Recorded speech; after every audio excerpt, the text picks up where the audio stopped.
I really don't have anything to do with booking my show. My wife is my executive producer, and she brings all the stories.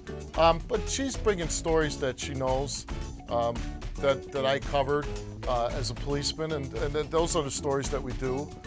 So she does a great job of bringing very stories that I ask her, how did you get these people to come on the show? So she does a great job with that.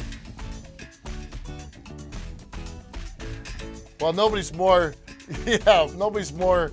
vested into my show than my own wife. So she's going to make sure that the show succeeds and puts his best face on. And me and my wife, we've worked together on the Springer Show for years, and she's the executive producer of Jerry Springer, and she's also the executive producer of my show. And so it's a great working relationship, because when I'm on stage and if she wants me to get a certain point across, I mean, basically she can just look at me and I can tell from the expression on her face where she wants me to go. So, I mean, it's worked out quite well.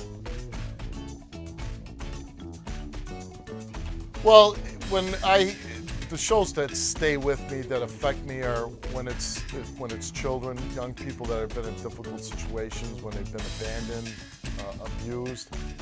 Because I think about my own children when these kids are telling me their stories. So those stories, they stay with me. And honestly, if I could be in a position to take some of these people home and be a mentor to them, or some kind of role model for them, I'd love to be able to do that, because it's just, some of these stories are really terrible, and you hate that there's somebody out there that just doesn't have anybody in their corner. Well, we keep track we keep track of a lot of our guests, especially the ones that reached out and want help, and a lot of times we'll get them help after the show or put them in certain programs. So we have a system where, we follow up our guests 7 days, 14 days, 21 days. It's not the type of show that you just come on and we send you on your way and we don't hear from you again. So we try to make sure people are staying with what they need to do, and the programs that we get them into to get them help. Well, I think our show stands out already. If you look at me being spun off the Jerry Springer Show, and people, they laughed about it. They said, oh, Jerry Springer's bodyguard, he's getting his own show, laughing about it. And you look at some of the big names that are canceled already, Ricky Lake, Jeff Probst, Anderson Cooper, all these who are much bigger names and bigger talent than I'll ever be, and their shows failed. And for whatever reason, I don't know, but I think the reason that my show does succeed is because it is a different show. We do topics that nobody else covers on TV.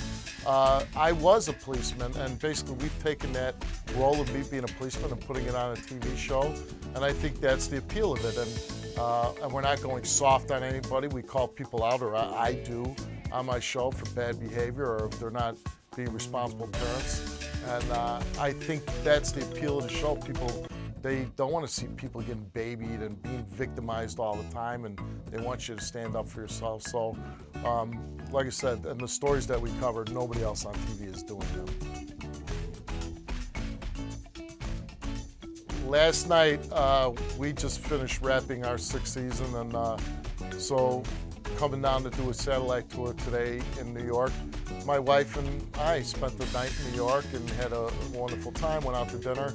And I say that almost all the time, almost every day of my life is like, how did this happen? How did I go from being a police officer to having my own TV show?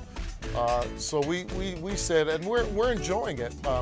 I've gotten to do things, being in New York, going out to dinner. I would have never done that just being a Chicago cop. It's opened many, many doors, many, many experiences, meeting so many people. So every day of my life, I don't know how it exactly happened, but I'm certainly enjoying it.